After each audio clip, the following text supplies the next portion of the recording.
Barely 24 hours after it emerged that MPP flag bearer Dr. Bawumia has informed President Akufo-Addo about his decision to pick Energy Minister Matthew Opoku-Prempeh as his running mate for the 2024 elections. An MPP, National Council member, an MP, has come out against the decision. Also coming up, the majority, because as I told you, we have not been consulted as a caucus for us to state our position. But me, Apia Kubi, you can solicit my view on that. If it was for me to choose, I would choose him. Also, minority to oppose new legislative instrument seeking to regulate the prices of cement in the country. The minority in Parliament say they will not back a proposed legislative instrument seeking to regulate cement pricing in the country. The ally, being sponsored by the Trade and Industry Minister, Katie Hammond, has been opposed by cement manufacturers who have urged Parliament not to allow it become law. Minority spokesperson on legal and constitutional affairs, Bernard Ahiafo, tells my colleague Kweku Asante the ally contravenes its parent act, the Ghana Standards Authority Act. Parliamentary Affairs correspondent Kweku Asante has the rest of the story. That particular regime of price control to allow economic indicators to be able to determine the price of goods and services. And clearly, I am a lawyer, I'm not an economist, but I know there are determinants of pricing. A good example is that 3 months ago, $1 is 12 cedis, but today, $1 is 16 cedis. So if you used to buy a raw material at 12 cedis, today you are purchasing the raw material at 16 cedis. So if after purchase of the raw material outside the country will cost you 12 cedis and you have to sell the goods at 15 cedis in order to make profit together with other recoverable costs. And today the price of the same raw material has moved to 16 cedis. What do you think will happen to the price of the product? Definitely it will go up. Now, another factor is interest rate. So we need to find a way of dealing with prices of goods and services general rather than using a method of price control. Now, another problem that the committee has realized is that if you want to engage in price control, then it may lead to artificial shortage and black marketing. Artificial shortage and black marketing in the sense that if the cement producers, for instance, have taken a decision that, they will just produce a small quantity of cement, whoever can illegally purchase it at the price that they will sell it in order to make a profit should come for it and put it somewhere in the black market. And if you are looking for the cement in the system, you are not getting it, and you need it. It's an essential commodity. What will mean is that you have to resort to that particular black market to be able to purchase the product. Well, away from that and to the court, the Attorney General Godfrey Adame sprang surprise in court on Thursday when he took over from his deputy in the middle of cross-examination and took Richard Jakpa on a very pacey journey regarding the contract between Government of Ghana and Big C, including the date Big C secured an ISO certification to upgrade buses into ambulances. Godfrey Adame, during his cross-examination of Richard Jakpa, sought to demonstrate to the court that at the time Big C was awarded a contract to convert sprinter buses into ambulances, it didn't have an ISO certification. My colleague Latif Vidrusu was in court for us. This is in court today on the 4th-day prosecution had a turn to cross-examine third accused person, Richard Jakpa, in the ongoing ambulance procurement trial. The Attorney General, Godfrey Adame himself, strategically today, in the middle of cross-examination by his deputy, Alfred Trayebua, took over the cross-examination and confronted Richard Jakpa in the witness box. This is the first time, clear indication that Godfrey Adame has turned down the advice given to him by the trial judge in the ongoing case. Now, the Attorney General's main focus had to do with the letter of credit, who authorized it, the authorization date, and also the contract between the Government of Ghana and Big C. The focus of the Attorney General and prosecution for that matter is to make the case that Richard Jakpa benefited the most with regards to the contract, and also make the case that at the time Big C was contracted by Richard Jakpa to turn the sprinter buses into ambulances, Richard Jakpa or Big C, for that matter, did not have the authorization to do so. That was the crux of the Attorney General's cross-examination of Richard Jakpa. Another aspect had to do with Richard Jakpa's history within the military. If you recall, Richard Jakpa has made the case in open court that he was released honorably from the military. Now, today, the Attorney General sought to dispute that fact, to discredit that fact, by confronting Richard Jakpa with letters from the Ghana Armed Forces suggesting that Richard Jakpa was sacked from the military because of his conduct that did not meet the standard of the military and would not adhere to the benefit of Richard Jakpa himself and the Ghana Armed Forces. That letter, according to Richard Jakpa, is dubious and fraudulent. In that letter that I have no idea about, they claim I consistently engage in fraudulent conduct. And when you use the word consistent, it means I didn't engage in fraudulent conduct once, several. Yet the military that I know would not countenance such a behavior once, even for it to become consistent, without charging you, trying you, whether by your commanding officer or appropriate superior authority or by a court martial. I've never even gone on an interview on it.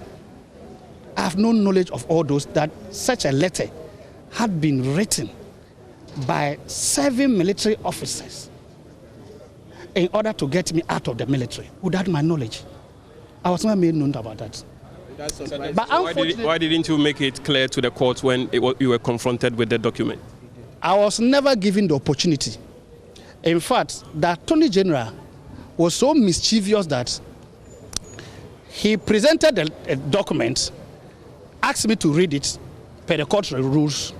I read it, and then after reading it, he jumped into a different area so that I wouldn't have the opportunity to dissect that letter and expose the mischief and the unfounded allegation and the secret diabolical letter that was written.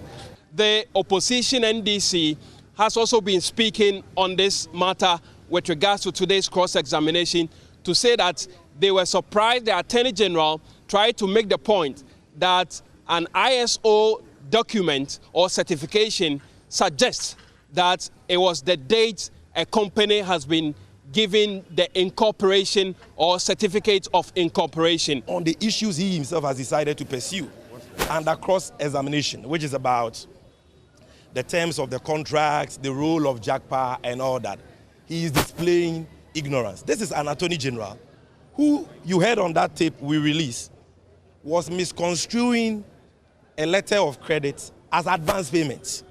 Clear illiteracy. He thinks that a letter of credit that has clear condition precedence, it constitutes advance payment. Clear illiteracy. Today too, you heard him in open court suggesting that an ISO certification, which is renewed annually and which is acquired by duly incorporated entities, organizations, companies, for purposes of quality assurance. He was confusing an ISO certification with an incorporation documentation. He thinks that if you see an ISO certificate, it is a certificate of a registration of a company. This man is bankrupt in knowledge about the issues before the court.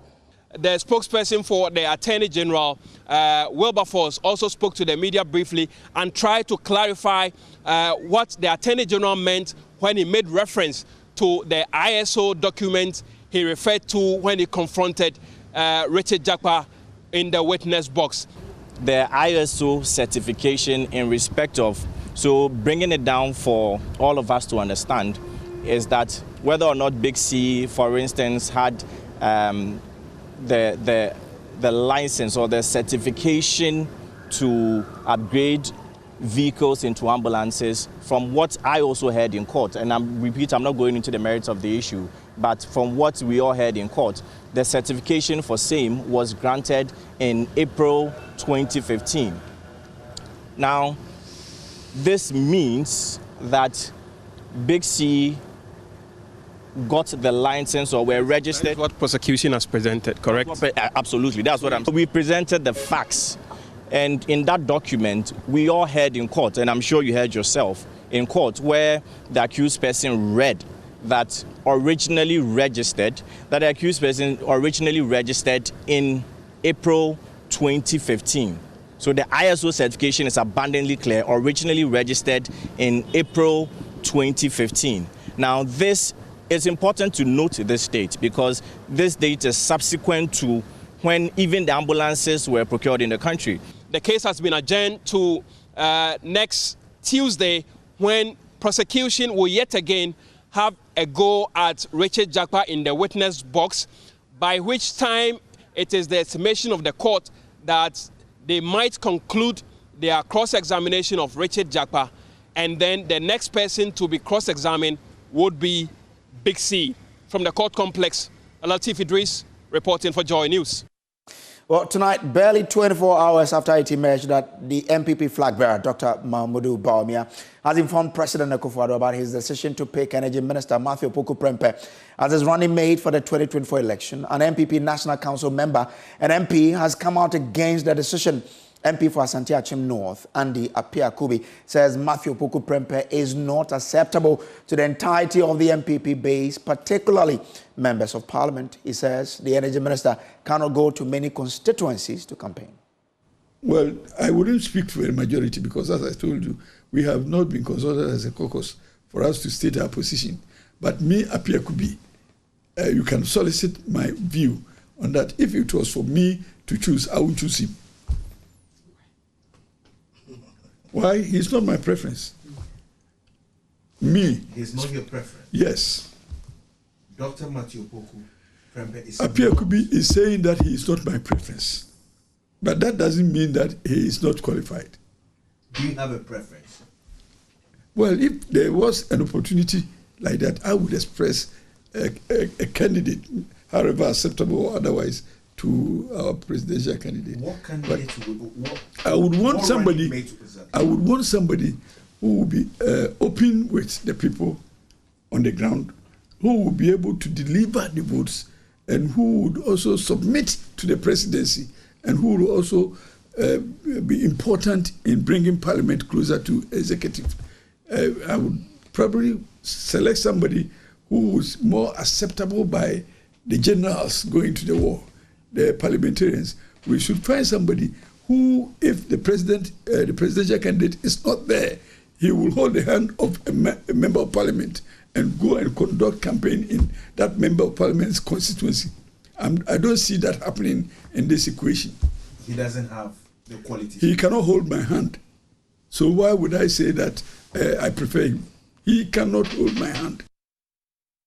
Quite an interaction there because of the number of months left for us to go into this election. But let me take you to Parliament and bring in Parliamentary Affairs Correspondent Kweku Asante for more on this explosive interview. Kweku, Andy Apia-Kubi has also been describing national security as a busybody following their survey on the running mate selection. Why is he saying so?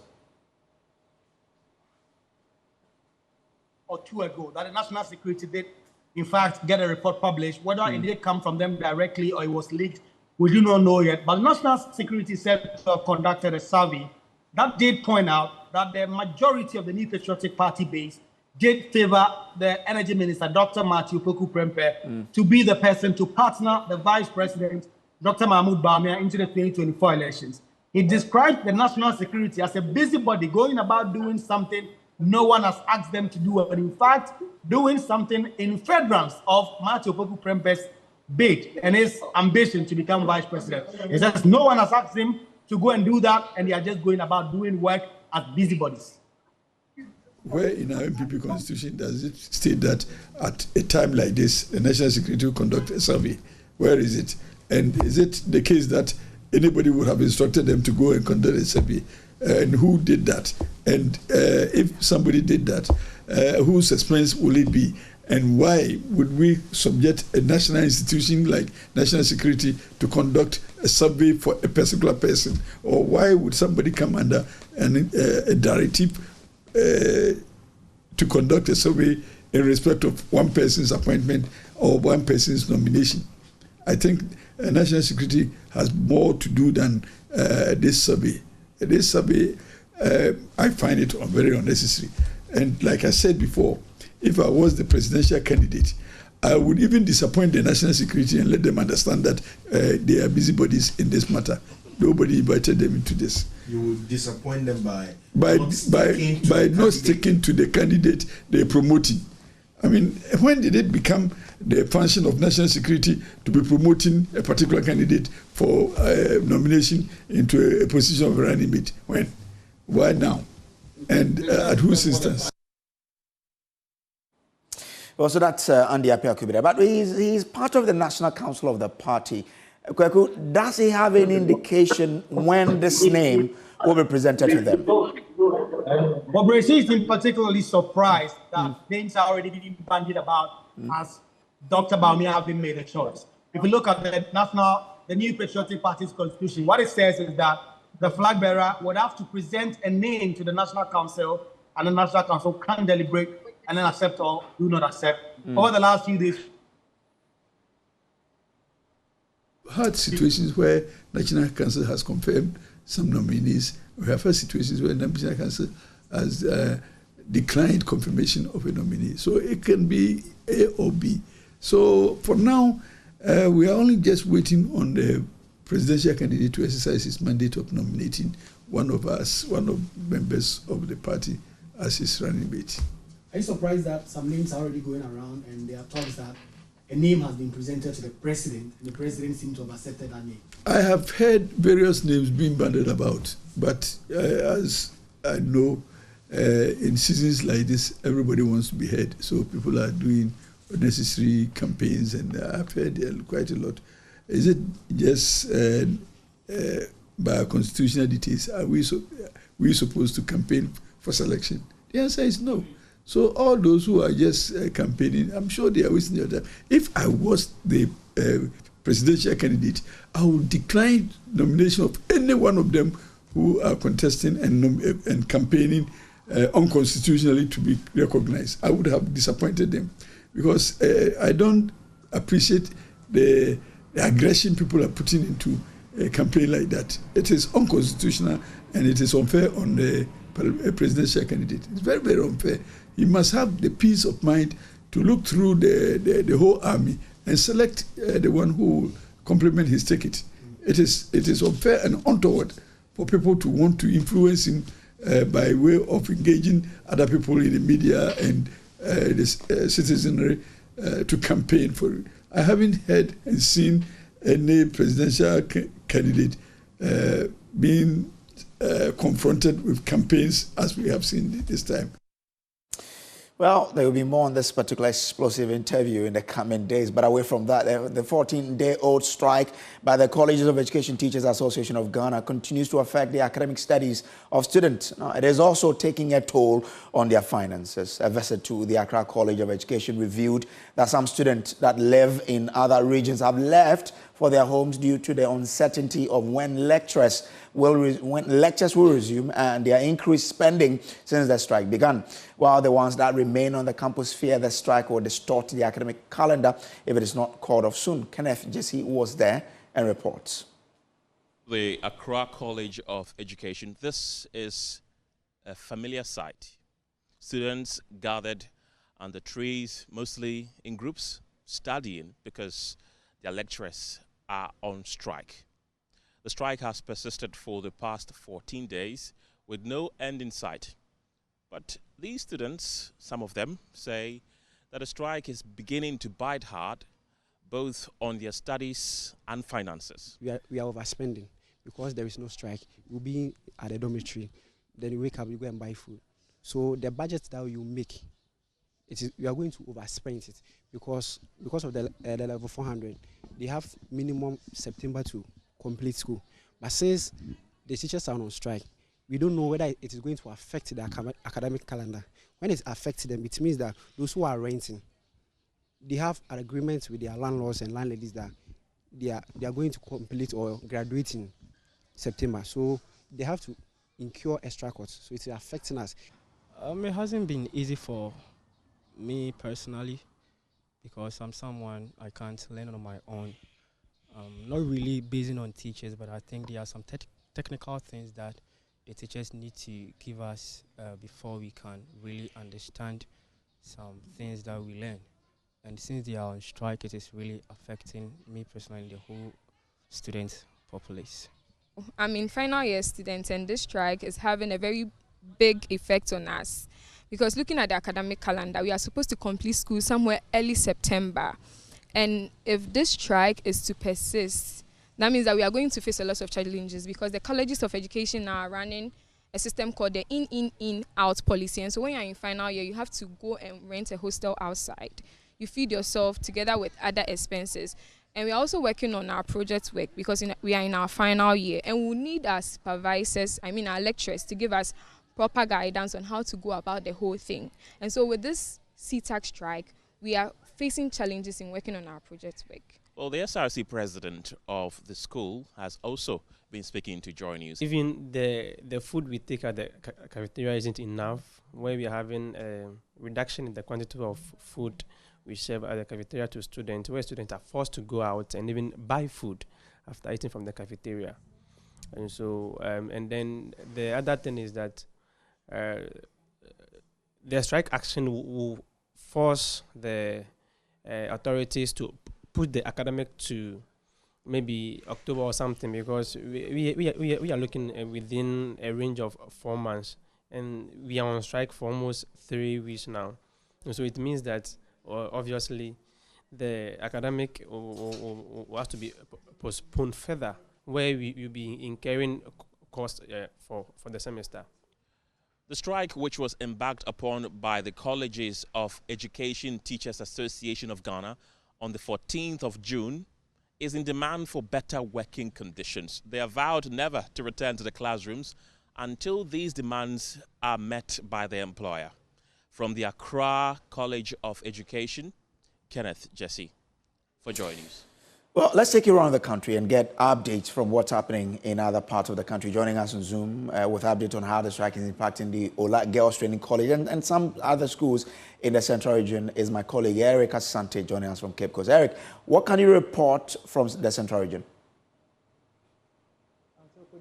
Checks by Joy News in some colleges of education in the Central Region have revealed a complete halt in academic activities, leaving learners uncertain about their future. Adiola College of Education just had already taken over the empty staff common room and painting a distressing picture of the impact of the strike. Some of the final year students writing their project work say the absence of their supervisors and supervisors affecting them. And the situation was no different at the FOSU and, of course, Commander Colleges of Education, also in the Central Region. Most of the students here had left for their various homes and were waiting for the next line of action. The picture at the various colleges of education here in the Central Region paints a distressing picture of the impact of the strike. You can take a listen to some frustrated students at the Ila College of Education. We are managing on we are suffering like a little bit, but still on from level 200.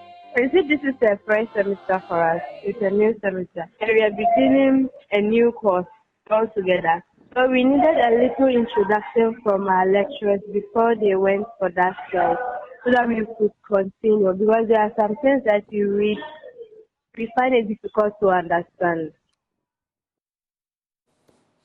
Well, from the Central Region, let's take you to the Central Region, where the situation is no different, as the academic calendar of Wesley College of Education has been significantly disrupted, with activities coming to a halt as the ongoing strike by members of the Colleges of Education Teachers Association of Ghana, CETAG, enters its 14th day. Now, the situation is causing growing concerns among students and other stakeholders who are calling for an urgent resolution to end the stalemate. My colleague Nana Boache Iyadon visited the school and joins me on Zoom. Nana, so what's the situation as we speak? The situation is not different from the other regions that we did visit. In the Ashanti region, the strike is really biting hard on campus as many of these students are calling on CETAG to call off the strike. We are being told that in the previous week, they had to start revision for their examination, especially for those in their final year, but then they have to, everything has to be on hold as we speak because of this ongoing strike, which has entered its 14th day. When we went to the school, the campus of the Wesley College of Education, these students were sitting under trees as their classrooms are being locked up. They are interacting among themselves. Some of them are questioning when CETAG will call off the strike for them to be able to access their classrooms for other extracurricular activities to also continue, especially with academic activities momentum. So that is the situation at the Wesley College of Education here in the Ashanti region when we did visit the campus of the College of Education. Okay, but do we know of what the situation is like in other colleges as well across the region? Well, we did interact with the local CETAG. They told us that what we did gather from the Wesley College of Education is not different from other colleges of education in the Ashanti region. They are also experiencing same. Their classrooms are locked. They are also left to stay outside to interact among themselves. If there is any personal studies they would have to do, they have to do it themselves. As they wait upon the National Labour Commission and then CETAG to conclude on their meeting. The meeting we were being told had to be done today, but then as we speak, they haven't really heard anything. Before I had to join you for this conversation, I was speaking to the General Secretary of the local association, who tells me that the situation is still the same as we did experience or did witness in the afternoon when we went to the various colleges of education. All right, grateful to you, Nana. Let me now move you to the, the Upper East region, bringing Albert Sorry, who is our man there, monitoring how the situation is for us. Albert, which schools have you also checked, and how is the strike impacting them? Yeah, so up here, the colleges of education we have are the St. John Bosco's College of Education, and then we have the College of Education, SIGA. I've checked at both colleges, and the tutors are saying that they are joining their counterparts nationwide to adhere to the directive to stay on the strike. In fact, one of the tutors at the Global College of Education told me that they have stopped going to the lecture halls and they have no idea how the students are going about the thing, because although they care about the students, at this material movement, they are also very concerned about what they are demanding of the government. So they are going to stay on the strike for as long as it takes for government to listen to them.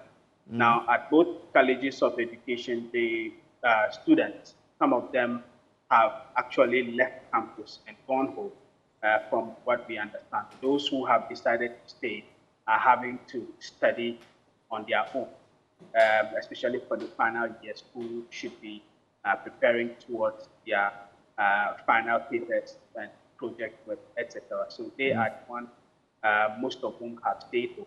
But for the Gwewa College of Education, for instance, my understanding is that about half of the students have left the campus and gone. Okay. Albert, I'm grateful to you for joining us here. So that is the situation in Upper East. What about the Northern region? Joining us is Martina Bogri, who is our correspondent there. Martina, what is the situation in the Northern region?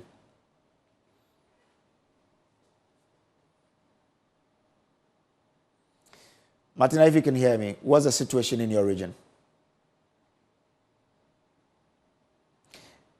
Kindly unmute so we can hear you, Martina. All right. So we are in the northern region to really understand what the situation is. But that's the nationwide picture of how it is. But let me take you back to the northern region. Martina, I want to find out from you what the situation is like in the colleges of education in the region. I guess it's the same story across the northern region. So the three colleges of education in the northern region are also adhering to the strike declared by their national body. And so when you go into the colleges now, what you get is that the students have to study on their own. And some are very concerned that they are unable to study on their own and grasp. They get the tuition, and when they read over, they are able to understand. And so it's a very dicey or difficult situation for them now, because you will need to sit, listen, and then read over and understand. And for all this while that they are not getting that tuition, they are worried that it will have an impact on them. Some have also had to go home because they are in school and not doing anything. They would prefer to go home and engage in other activities that will bring them some income. And so I spoke to a few of them who said they have had to leave campus for now, but they are hoping that government will listen to their tutors and then get them back, and so they can have classes resume soon. All right, so that's Martina Bugri there joining us from the northern region. This is still the Joy News Prime. We'll take a quick break. We'll be back with more. Please do stay.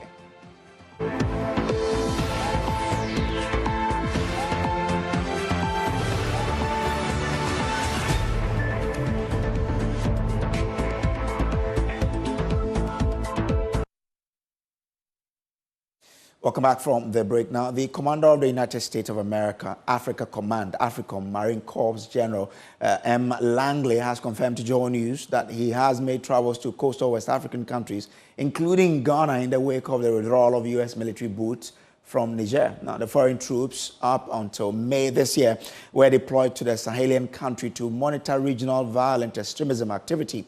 However, following the ouster of Niger's democratically elected president, Mohamed Bazoum, the military junta reached an agreement with U.S. authorities for a total withdrawal of American forces, which will take place no later than 15 September 2024. The developments in the Sahel puts the countries such as Ghana at risk of attacks to violent extremism. Conventions arrive about the feasibility of Ghana playing host to the American soldiers after they exit Niger as a backup strategy to secure our northern borders, which President Akufo-Addo argues faces a lot of security threat of violent extremism. Today, it is emerging at a virtual news conference after a meeting of African chiefs of defense staff in Gaborone, Botswana. General Langley, today that AFRICOM Commander General Langley visited countries such as Ghana in the wake of the withdrawal of troops from Niger.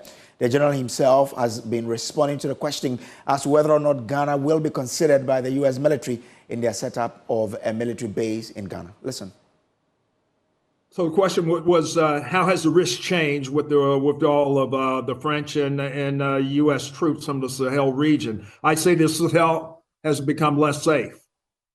One, because of the expanded numbers across a number of factions or violent extremist organizations, whether we're talking about JNM or ISIS Sahel or ISIS West Africa. Boko Haram is still there. So it is very, very much has increased across the region. And now it's at the cusp of affecting coastal West Africa. So violent extremist organization, they thrive in areas of instability such as governments, of weak governance that lay themselves vulnerable for ungoverned populations, regions across, and in the coast of West Africa, a number of regions across their northern borders that are susceptible for the influence of violent extremist organizations. So the bottom line answer is it is less safe. But our way forward is to engage with these countries, identify what their needs are, in which they will lead an enduring solution In most cases, it will be a whole of government approach on their end as well. And so that's where our 3D construct within AFRICOM comes into play, because we have those shared objectives, shared challenges, but also the throughput of how we address an enduring solution through a whole of government approach. And we have a lot of activities and investments that have been effective in the past, and I'm sure they will be effective in the future, based on the lead of our African partners. All right, thank you very much. So next question comes from Chris Ewakor of BBC World Service in Nigeria. The question is, what country in West... So that's General M. Langley of the Marine Corps there. Now, the Santa Clausians of Adisadel College are 2024 champions of the Goal PLC Central Regional Championship of the National Science and Maths Quiz. The Zebra Boys beat 2020 champions Wesley Girls, Ghana National College and APAM to lift their third consecutive trophy and setting a new record in the region. James Aveji has a wrap from Cape Coast. It is all over here in the central region of the Go PLC Central Regional Championship Contest, and the Zebras of Adisadel have carried the day for the third time. They were champions in 2022, 2023, and now 2024, a hat-trick of trophies of the regional championship. They made that with some 41 points over Wesley Girls University Practice School as well as APAM Senior High Schools. Such a glorious moment for them. Let's have an interaction with them to know how they are feeling now as we speak. I have talked with you when you won your competition to the nationals. What do you have to tell me now? I told you, even if Boche come, we are going to, no matter the school that is coming, we are winning. I told you we are winning for the third time, and we have done it today. Some were thinking gay girls are going to win. Who is gay? Who is APAM? No school is able to compete with us. We've done it again, and we've won it for the third time. No school. The only college in Ghana. We are Santa Madrid. We win trebles. Trebles. You are what? Santa Madrid. What does that mean? Real Madrid. We are Santa Madrid. Real Madrid is in Spain. You are Santa Madrid at where, Cape Coast? Santa Madrid. Santa Madrid. Santa Madrid all the way. We are coming from the Santa land. Adisadel College is the college, not the school. We told you we were coming to win it, and we told you. We told you we were coming for it, and we took it. Tell the other schools, we are coming. We are coming for them. No school can compete. God is a Santa. No school, no school. No school can compete. Thank you so much. And so, ladies of Wesley Girls, I want to pick your thoughts. You were poised to win this. How do you feel now? I feel good, and I know that our girls are going to do better. And we know that with God, all things are possible. They are saying that the battle hasn't ended here at the regional level. They are looking forward to come to the nationals and prove a point. They are hopeful and positive that the girls will make them proud on the national stage to lift the national trophy for another time. But for the Zebras, the Santa Clausians, it's a hat-trick for them.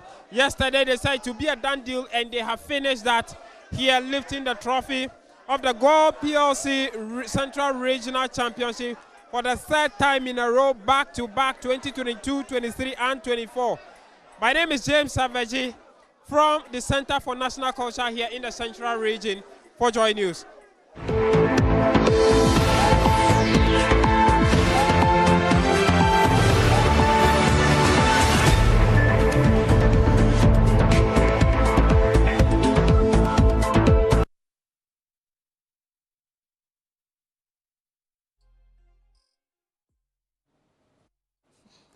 All right, welcome back from the break, and Becky Bex is here telling me something off air. But hi, Becky, how are you? I'm okay. How are you? I'm good. If I put that question to you right now, you can answer it.